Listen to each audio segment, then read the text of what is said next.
അപ്പോൾ ചങ്കള ഞാനിപ്പോൾ ഉള്ളത് മലപ്പുറം മേൽമുറി ആലത്തൂർപ്പടി പറഞ്ഞൊരു സ്ഥലത്താണ്. നമ്മളൊരു സുഹൃത്ത് ഭൂട്ടാൻ, മ്യാൻമർ, പിന്നെ ഇതൊക്കെ ഉൾപ്പെടെ ഇന്ത്യ ഒട്ടാകെ ഒരു ഓട്ടോറിക്ഷയിൽ, ഒരു ഡീസൽ ഓട്ടോറിക്ഷയിൽ ഇന്ത്യ ഒട്ടാകെ നേപ്പാളും ഭൂട്ടാനും മ്യാൻമറൊക്കെ ഉൾപ്പെടെ കറങ്ങുകയാണ്. ഒപ്പം രണ്ട് സുഹൃത്തുക്കളുണ്ട്. അപ്പോൾ ഓലെ പരിചയപ്പെടുത്താനും വേണ്ടി ഞാൻ ഒരാളുള്ളൂ. ഇപ്പോൾ നമ്മൾ വാപ്പു സൽമാൻ എന്ന ആൾ ഓൻ്റെ വീട്ടിൽ വന്നതാണ് ഇപ്പോൾ ഞാൻ. അപ്പോൾ ഓനെ ഒന്ന് പരിചയപ്പെടുത്തി തരാം. അപ്പോൾ ഇതാണ് നമ്മളെ സൽമാൻ എന്ന വാപ്പുവിൻ്റെ വീട്. വണ്ടി ഓട്ടോറിക്ഷ അവിടെ കിടക്കുന്നുണ്ട് കേട്ടോ. നമ്മൾ വണ്ടി ഇവിടെ നിർത്തിക്കൊണ്ടാണ് ഇപ്പോൾ വീഡിയോ എടുക്കുന്നത്. ഇതാണ് വണ്ടി. അപ്പോൾ ഞാൻ വന്ന് ഒരു 5 മിനിറ്റ് കഴിഞ്ഞപ്പോൾ തന്നെ നമ്മളെ ബുള്ളറ്റ് മാനൊക്കെ അവിടെ വന്നിട്ടുണ്ടോ. ബുള്ളറ്റ് മാനാക്കാൻ്റെ ബുള്ളറ്റാണിത്, കണ്ടില്ലേ, ബുള്ളറ്റ് മാൻ.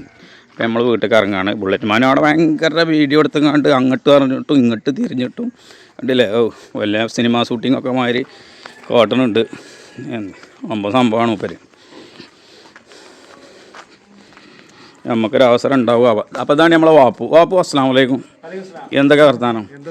അപ്പോൾ അങ്ങനെ ഇന്ത്യയിൽ നിന്നല്ലേ, നമ്മളെ കേരളത്തിൽ നിന്നും ഇന്ത്യ മുഴുവൻ ഒട്ടാകെ, അതിൻ്റെ പുറത്ത് ഭൂട്ടാൻ, മ്യാൻമർ, പിന്നെ നേപ്പാൾ. അപ്പോൾ എല്ലാവരും നമ്മളെ വീഡിയോ കാണുമല്ലോ. നമ്മളെ വീഡിയോകൾ കുറച്ച് ആൾക്കാരോടും കാണും. എന്നാലും കാണുന്നവരോട് എല്ലാവരോടും മലപ്പുറം മേൽമുറി ആലത്തൂർപ്പടി MMET ഹൈസ്കൂൾ ഗ്രൗണ്ടിലാണ് നമ്മൾ ഫ്ലാഗ് ഓഫ് ഉദ്ഘാടനം. ഫ്ലാഗ് ഓഫിൻ്റെ ഏറ്റവും വലിയ ഹൈലൈറ്റ് എന്ന് പറയുന്നത് 3 വ്യക്തികളാണല്ലേ പോണേ. ആരെങ്കിലും പോകണമെന്ന് പറഞ്ഞാണ് വിശദാംശങ്ങൾ. ഞാൻ നമ്മളെ കൊണ്ടോട്ടിയുള്ള ജവാദ് എന്ന് പറയും, പിന്നെ നമ്മളെ തിരൂര് വൈലത്തൂര് അവിടെയുള്ള നമ്മളെ സുഹൃത്ത് ഇബ്രാഹിം എന്ന് പറയും. അപ്പോൾ ഇവരെ നമ്മളെ 3 പേരുടെ ഉമ്മമാരാണ് നമ്മുടെ ഫ്ലാഗ് ഓഫ്. അതാണ് ഏറ്റവും വലിയ, എനിക്ക് ഇതിൽ ഏറ്റവും, അതായത് എങ്ങനെയത് പറയാനറിയില്ല മനോക്ക അല്ലേ. ഓലെ അതായത് ഉമ്മാരിയിലേറെ വലുത് ഇപ്പം എന്തായാലും. അതെ. അപ്പോൾ അങ്ങനെ 3 ഉമ്മാരും കൂടിയാണ്ടാണ് ഫ്ലാഗ് ഓഫ് ചെയ്യണത് അല്ലേ. അപ്പം നമ്മളെ വണ്ടി ഇതാണ്. വണ്ടി ശരിക്ക് കാണിച്ചു തരാം.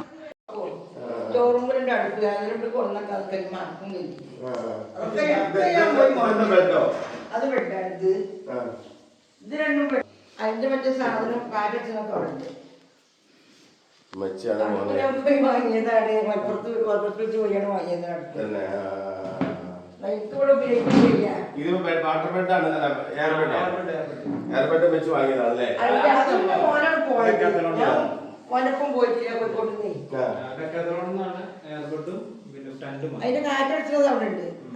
ഫുഡിനുള്ള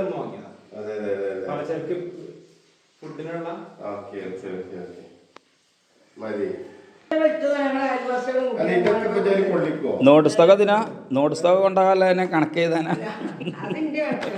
കണക്കാല്ലേ. ഇത് ഞങ്ങൾ ഇട്ടതാണ്, അയൽവാസികൾ ഇട്ട് തന്നതാണ്. കുറെ ഉണ്ടായി, ഒരു കുപ്പി മാത്രമേ ഞാൻ. അപ്പോൾ നമ്മളെ വാപ്പു ഇന്ത്യ മുഴുവൻ ഒരു ഓട്ടോറിക്ഷ കിട്ടും. അതായത് സാധാരണക്കാരൻ്റെ വണ്ടി നല്ല, ശരിക്കും സാധാരണക്കാരൻ്റെ വണ്ടി നല്ലതിന് പറയേണ്ടി. എല്ലാവരും വണ്ടിയാണ്. കാരണം സാധാരണക്കാരനും പൈസക്കാരനും എല്ലാവരും, ഈ ഓട്ടോറിക്ഷയിൽ കയറാത്ത പൈസക്കാരനും ഉണ്ടാവില്ല, ഓട്ടോറിക്ഷയിൽ കയറാത്ത പാവപ്പെട്ടവനും ഉണ്ടാവില്ല. അപ്പോൾ എല്ലാവരും വണ്ടിയാണിത്. പക്ഷെ സാധാരണക്കാരാണിത് അധികം യൂസ് ചെയ്യുന്നത്. ഞാൻ ഓട്ടോറിക്ഷയിൽ 8 കൊല്ലം ഇതാനായിട്ടും മനസ്സിലാണ്. അപ്പോൾ നമുക്ക് ഏറ്റവും ഇഷ്ടം ഇപ്പോഴും, ഞാനിപ്പോൾ അടുത്ത കാലത്തും കൂടി ഓട്ടോറിക്ഷ ഉണ്ടായിരുന്നു. അതായത് ഞാൻ ഇപ്പോൾ നേരത്തെ പറഞ്ഞ വണ്ടി വിട്ടിട്ട് വേറെ സെക്കൻഡ് ഹാൻഡ് വണ്ടി എടുത്തിരുന്നു. അത് പിന്നെ പട്ടപ്പൊളിഞ്ഞ വണ്ടിയാണ്. അത് പിന്നെ ആക്രിക്ക് വിറ്റു. അപ്പോൾ ഞാൻ ആദ്യമായിട്ടും നമ്മളെ ഗുഡല്ലൂരിന് ഊട്ടി പോകണ വഴി ഒരു പകുതി ഏകദേശമൊക്കെ പോയിരുന്നു ഓർഡർ. അതേമാതിരി പറ്റപ്പൊളിഞ്ഞാടാനായ വണ്ടി എറണാകുളം നമ്മളെ ഇവിടേക്ക് പോയി. എന്താ ഇപ്പോൾ ഒരു വെള്ളച്ചാട്ടത്തിൻ്റെ സ്ഥലം ഉണ്ടല്ലേ ഇവിടെ എറണാകുളമല്ല, തൃശ്ശൂർ അതിരപ്പള്ളി പോവുകയായിരുന്നു. പക്ഷേ അതിൻ്റെ പകുതി എത്തിയപ്പോൾ തന്നെ നമ്മളെ കലാഭവമണിൻ്റെ ഒക്കെ ഏകദേശം ആ സ്ഥലത്തെത്തിയപ്പോൾ ബ്രേക്ക് പോയി. പിന്നെ അങ്ങനെ അഡ്ജസ്റ്റ് ചെയ്ത് കാട്ടി ഇങ്ങനെ നാട്ടി നട്ടപ്പോഴേക്ക് ഒറ്റയ്ക്ക് അങ്ങനെ അഡ്ജസ്റ്റ് ചെയ്ത് പോകുന്നു. അങ്ങനെയൊക്കെ ഓരോ പേര് ഉണ്ടായിരുന്നു. അപ്പോൾ എല്ലാവിധ ഭാവങ്ങളും ഉണ്ട്. അപ്പോൾ നിങ്ങളെ പോകലിൻ്റെ ഉദ്ദേശങ്ങളും അതേപോലെ പിന്നെ ആരൊക്കെ പോരുന്നേ, എങ്ങനെ അതിൻ്റെ ഒരു ഡീറ്റെയിൽസ് ഒക്കെ നിങ്ങൾ പറഞ്ഞാൽ. നിങ്ങൾ നമ്മൾ ഇത് കഴിഞ്ഞൊരു കൊല്ലത്തോളായിട്ടുള്ള എഫേർട്ട് ഇതിൻ്റെ പിന്നിലുണ്ട്. അപ്പം അന്ന് നമ്മൾ സാധാരണക്കാരല്ലേ, നമ്മൾ പോകുമ്പോൾ വീട്ടിൽ കുറി പൈസ കൊടുക്കണം, വീട്ടിലുമ്പോൾ മാത്രമേ ഉള്ളൂ. അപ്പോൾ അതിൻ്റെ കാര്യങ്ങൾ നോക്കണം. നമ്മളെ കുറിയും അങ്ങനത്തെ കുറേ സാധാരണക്കാർക്ക് കുറിയും ചുറ്റി അങ്ങനത്തെ കുറച്ച് കാര്യങ്ങളുണ്ടാവും. അതൊക്കെ കവർ ചെയ്തതിന് ഫോണികൾ ചെറിയ ഫണ്ട് കണ്ടെത്തണം. അപ്പോൾ അതുകൊണ്ടാണ് ഇത് ഏപ്രിലിൽ പ്ലാൻ ചെയ്ത സാധനം ഇപ്പോൾ ഈ ഫെബ്രുവരി നീണ്ടുപോയതാണ്. നമ്മളെ ചെറുപ്പത്തിലുള്ള വലിയ ആഗ്രഹം ഒരു ഓട്ടോറിക്ഷ യാത്ര ചെയ്യുമ്പോൾ ഓട്ടോറിക്ഷ യാത്ര ചെയ്യണം, അത് എക്സ്പ്ലോർ ചെയ്യണം, ജീവിതങ്ങൾ പഠിക്കലും തിരിച്ചറിവുകൾ വരലും. തിയറി കൊണ്ട് ഞാൻ മനസ്സിലാക്കുന്നത് തിയറി കൊണ്ട് ലൈഫിൽ ഒരു കാര്യമില്ല, പ്രാക്ടിക്കൽ കൊണ്ടേ കാര്യമില്ല. സ്കൂളിലെ ക്ലാസ് റൂമിൽ അല്ലെങ്കിൽ പുസ്തകത്തിൽ ഒന്നും കിട്ടില്ല, ആ ഗ്രൗണ്ടിൽ നിന്നാണ് കിട്ടുന്നത്. ആളുകൾ സംസാരിക്കുമ്പോൾ പ്രാക്ടിക്കലാണ് ലൈഫിലല്ലെന്ന് പറയുന്നത്, തിരിച്ചറിവാണ് മെയിൻ. അല്ലേ, അപ്പോൾ ഇത് കിട്ടണമെങ്കിൽ നമ്മൾ യാത്ര ചെയ്യണം. ആ യാത്രയിലാണ് എനിക്ക് ഒരുപാട് കാര്യങ്ങൾ മനസ്സിലായത്. ക്യാരക്ടർ അങ്ങനെ ചേഞ്ച് ചെയ്യും. നമ്മളെ ലൈഫിൽ നമ്മൾ ഡ്രസ്സ് ചേഞ്ച് ചെയ്യും, ഹെയർ സ്റ്റൈൽ ചേഞ്ച് ചെയ്യും, മേക്കപ്പ് ചേഞ്ച് ചെയ്യും, നമ്മളെ വീട് ചേഞ്ച് ചെയ്യും, ഒരാളെ ലൈഫിൽ ക്യാരക്ടർ ചേഞ്ച് ചെയ്യില്ല. അപ്പോൾ അതൊക്കെ നമുക്ക് ചേഞ്ച് ചെയ്യാൻ പറ്റും. കാരണം നമ്മളെല്ലാം മോശം കാര്യങ്ങൾ നമുക്ക് കണ്ടെത്താൻ പറ്റും, മറ്റുള്ളവരുടെ നല്ല കാര്യങ്ങൾ നമുക്ക് ഉണ്ടോ നോക്കാൻ പറ്റും, നമുക്കുള്ള മോശം കാര്യങ്ങളുണ്ടെങ്കിൽ അത് ഒഴിവാക്കാൻ പറ്റും. അപ്പോൾ അതൊക്കെ യാത്രയിലാണ് എനിക്ക് പിന്നെ പഠിപ്പിച്ചത്, എനിക്ക് കിട്ടിയതൊക്കെ. അപ്പോൾ എൻ്റെ ഏറ്റവും വലിയ ആഗ്രഹമാണ് ഈ ഒരു 28 സ്റ്റേറ്റ് കവർ ചെയ്യണം, നേപ്പാളായിട്ട് കൂടി സ്പെൻഡ് ചെയ്യണം, ഭൂട്ടാനിൽ പോകണം എന്നുള്ളത്. പിന്നെ ഇതിൽ നമ്മൾ ലക്ഷ്യം നമുക്ക് ഏറ്റവും മതേതര സൗഹാർദ്ദങ്ങളോടാണ് നമ്മൾ താല്പര്യം എന്ന് പറയുന്നത്. രാഷ്ട്രീയ പാർട്ടി സന്ദേശം കൂടി ഉണ്ട്. എല്ലാവരും ഇന്ത്യയിൽ 28 സ്റ്റേറ്റ് ഒരു കുടക്കീലായിട്ട് 28 എത്ര മതങ്ങളുണ്ടോ, എത്ര ജാതികളുണ്ടോ, പിന്നെ ഒക്കെ ഒരുമിച്ച് സാഹചര്യം വർഗീയപരമായിട്ടുള്ള അങ്ങനെ സംഭവം നടക്കുന്ന സമയത്ത് അതൊക്കെ എല്ലാവരും ഒരുമിച്ച് നിൽക്കട്ടെ. കാരണം ഇത്ര കുറഞ്ഞ കാലയളവിലുണ്ട്. അതിലത്ര തന്നെ ഉള്ളൂ. കാരണം ജീവിതം എന്ന് പറഞ്ഞാൽ നമുക്ക് കുറച്ച് നമ്മൾ ഒരു 50-60 മാക്സിമം 70 വയസ്സോളം അത് ശരിക്കും ദിവസങ്ങൾ എണ്ണി കഴിഞ്ഞ് വെറും 10-27 ദിവസമേ ഉള്ളൂ. അതിൽ പിന്നെ 20,000 കഴിഞ്ഞു. ഇനി ഒരു 6,000-7,000 ദിവസം മാക്സിമം ഉണ്ടാവും ചിലപ്പോൾ. നമ്മൾ നല്ലത് ചെയ്യാൻ നല്ല രീതിയിൽ പോകാന്നുള്ളതാണ്. സൗഹൃദങ്ങൾ സ്നേഹിക്കുക, അതാണ് ഏറ്റവും കൂടുതൽ. പിന്നെ ഇതിന്റെ അതായത് ഇപ്പൊ നിങ്ങളെ ഇപ്പോൾ പല പിന്നെ സംസ്ഥാനത്തും പല ക്ലൈമറ്റ്, പല ഭാഷ, പല ഇതൊക്കെ കാണും. അപ്പൊ നിങ്ങൾക്ക് ഭാഷകളും മറ്റും നമ്മളെ ഒപ്പം പോരുന്ന ആളുകൾക്ക് 3 ആളുകൾക്ക് ഞങ്ങൾ 3 ആൾക്കും ഡ്രൈവിംഗ് അറിയാം, ഫുഡിന്റെ അങ്ങനത്തെ മെയിൻ്റെനൻസ് അറിയാം, ഹിന്ദി ലാംഗ്വേജ് നമ്മൾ ടണ്ടിലാണ് നമ്മൾ സ്റ്റേ ചെയ്യുന്നത്. അതുപോലെ വേറെ ലാംഗ്വേജ് ആയിട്ടുള്ള ഹിന്ദി, പിന്നെ തമിഴ്, മലയാളമൊക്കെ കൈകാര്യം ചെയ്യാൻ പറ്റിയ നമ്മളെ ചെക്കന്മാരനെയാണ്. നമ്മളെ ഏജ് കാറ്റഗറിയാണ്. ബാക്കിയുള്ള സപ്പോർട്ടുകൾ, അതായത് ഇപ്പം സുഹൃത്തുക്കളായിട്ട് വീട്ടിൽ നിന്നൊക്കെ ഉമ്മാനായിട്ട് നമ്മൾ സംസാരിച്ചു, ഉമ്മാനെ ഗാനങ്ങളെ ഇങ്ങനത്തെ ഉമ്മ കിട്ടിയില്ല നമ്മൾ ആ ഒരു അതിയായ ഭാഗ്യവാനാണെന്നില്ല ഞാൻ പറയുന്നുണ്ട്.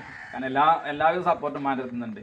പിന്നെ അതേപോലെ ഞങ്ങളെ സുഹൃത്തുക്കള് നാട്ടുകാർ ഇപ്പൊ മറ്റന്നാളെ ജസ്റ്റ് ഫെബ്രുവരി 9 പ്രോഗ്രാം മറ്റേ, അപ്പൊ അതിന് എത്ര പേര് വരുന്ന പോലും എനിക്കറിയില്ല. പക്ഷെ അതിന്റെ ഫുള്ള് അറേഞ്ച്മെന്റ്സ്, അതിന്റെ സൗണ്ടും ടോട്ടൽ കാര്യം ഞാൻ ഇന്ന് വരെ അവർക്ക് വിളിച്ചിട്ട് പോലില്ല. അതിന്റെ ഫ്ലക്സും ടോട്ടൽ അതിന്റെ എല്ലാ അറേഞ്ച്മെന്റ്സും നമ്മൾ സുഹൃത്തുക്കളെ നാട്ടിൽ ചെയ്യുന്നത്. പിന്നെ നമ്മൾ ഒരുപാട് സ്റ്റേറ്റിൽ നിന്ന് വിളിച്ചിട്ടുണ്ട്, ഇങ്ങനെ ഒരു സപ്പോർട്ട് നിങ്ങൾ വരുമ്പോൾ അറിയിക്കണം എന്ന് പറഞ്ഞു. മലയാളികളാണ് അതൊക്കെ. പിന്നെ ഓട്ടോ തൊഴിലാളികൾ, കേരളത്തിലുള്ള ഒരുപാട് ഓട്ടോ തൊഴിലാളികൾ, ദിവസേന മെസ്സേജ് അയക്കുന്ന ആളുകളുണ്ട്, നാട്ടിലെ ആളുകൾ എല്ലാവരും ഭയങ്കര സപ്പോർട്ടാണ്. നമ്മൾ പറയും നാട്ടിലുള്ള ആളുകൾ സപ്പോർട്ട് ചെയ്യില്ല, അവർ അതാണ്. അപ്പൊ ഇതിന് നമ്മൾ ആദ്യം ചിന്തിക്കേണ്ട കേസ് എന്താ വെച്ചാൽ നമ്മളെ സപ്പോർട്ട് ചെയ്യാനുള്ള നാട്ടുകാർക്ക് പരിപാടി, അത് നമ്മൾ ആദ്യം ചിന്തിക്കണം. അവർക്ക് അവരുടേതായ ഒരുപാട് പരിപാടികൾ നടന്നുകൊണ്ടിരിക്കുകയാണ്. നമ്മൾ എന്തെങ്കിലും ചെയ്ത് കഴിഞ്ഞാൽ, നമ്മൾ അഡ്രസ് ഇട്ട് കഴിഞ്ഞാൽ ഒരു സാധനം ഓട്ടോമാറ്റിക്കലി അവർ തള്ളിക്കൊണ്ട് പോകും. പിന്നെ ആദ്യം ഒരു പുഷ് അവർ ചെയ്യും, പിന്നെ അവർ പ്രൂവ് ചെയ്ത് കഴിഞ്ഞാൽ പിന്നെ അവരിത് കണ്ടുകൊണ്ട് അത്രേ ഉള്ളൂ. അതിന്റെ ബാക്കിൽ ചെയ്യാൻ കഴിയില്ല. കാരണം അവർക്ക് അവരുടെ ഒരുപാട് കാര്യങ്ങളില്ലേ. അപ്പൊ അതിന്റെ പിന്നിലൂടെ അവർ പോയിക്കൊണ്ടിരിക്കും. നമ്മളെ കാര്യങ്ങളായിട്ട് നമ്മൾ പോകുമ്പോൾ അവരവരുടെ പിന്നിലൂടെ പോകും.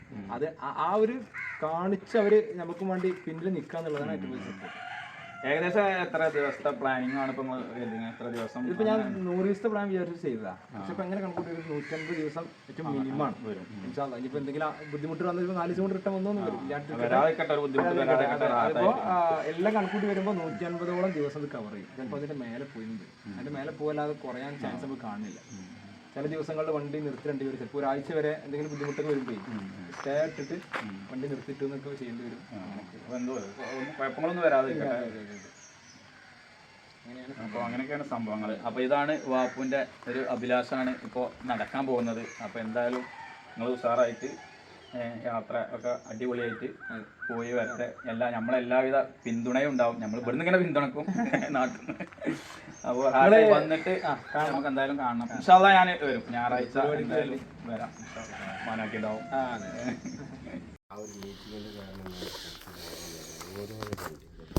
അപ്പോൾ ഇതാണ് നമ്മളെ വാപ്പുവിൻ്റെ ഓട്ടോ. നേപ്പാൾ, ഭൂട്ടാൻ, മ്യാൻമറൊക്കെ കറങ്ങണ വണ്ടിയാണ് കേട്ടോ. ശരിക്കും കണ്ടോളൂ. നമ്മളെ KL10 AC, KL10 AC 5680 നമ്മളെ മലപ്പുറം പ്രൈസ് വണ്ടിയാണ്. മുന്നിലൊരു മാഷാ അല്ലാഹ് ബോർഡുണ്ട്. പിന്നെ നമ്മളെ യൂട്യൂബിൻ്റെയും ഇൻസ്റ്റാഗ്രാമിൻ്റെയും ഫേസ്ബുക്കിൻ്റെയും നമ്മളല്ല, നമ്മളെ വാപ്പുവിൻ്റെ സൽമാൻ KL10 അല്ലേ, സൽമാൻ KL10. പിന്നെ ഇത് മേലെ കിടക്കുന്നത് സോളാറാണ് കേട്ടോ. സോളാറിൻ്റെ അതായത് ഐ ലവ് മൈ ഇന്ത്യ എന്ന് എഴുതി വെച്ചേക്കണ്. ഇതെന്താണ് ഉള്ളിലൊരു സാധനം? അതാ മറ്റേ ഇത് സ്പ്രേ അല്ലേ, സ്പ്രേ പെയിൻ്റ് അല്ലേ? ബോക്സ്. അപ്പോൾ സീറ്റ് ഇങ്ങനെ ചാരുമൊക്കെ ചെയ്യല്ലേ, കാറിൻ്റെ മാതിരി ചാരി കടത്തിയേക്കാം. അപ്പോൾ ചാരി കടത്തിയേക്കാണ്.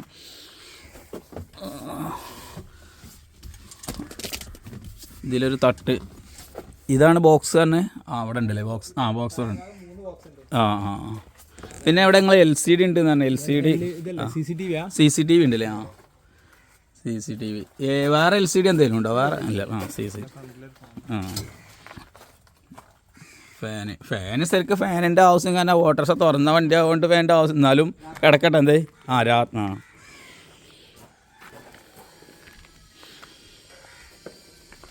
അപ്പോൾ ഫ്രണ്ടിൽ നിന്നാണല്ലേ യാത്ര തുടങ്ങണത്. സംഭവം ഫ്രണ്ടിൽ നിന്നാണ്. നോക്കട്ടെ. അപ്പോൾ നമ്മൾ ഇവിടുന്ന് ഇങ്ങനെ കേരള, കർണാടക, തമിഴ്നാട്, ചെന്നൈ പിന്നെ തമിഴ്നാട് തന്നെയാണ്, പിന്നെ തെലുങ്കാന, ആന്ധ്രാപ്രദേശ്, ഇങ്ങനെ ഹൈദരാബാദ്, ഇങ്ങനെ ഒറീസ അല്ലേ, പിന്നെന്താണ് ഛത്തീഗഡ്,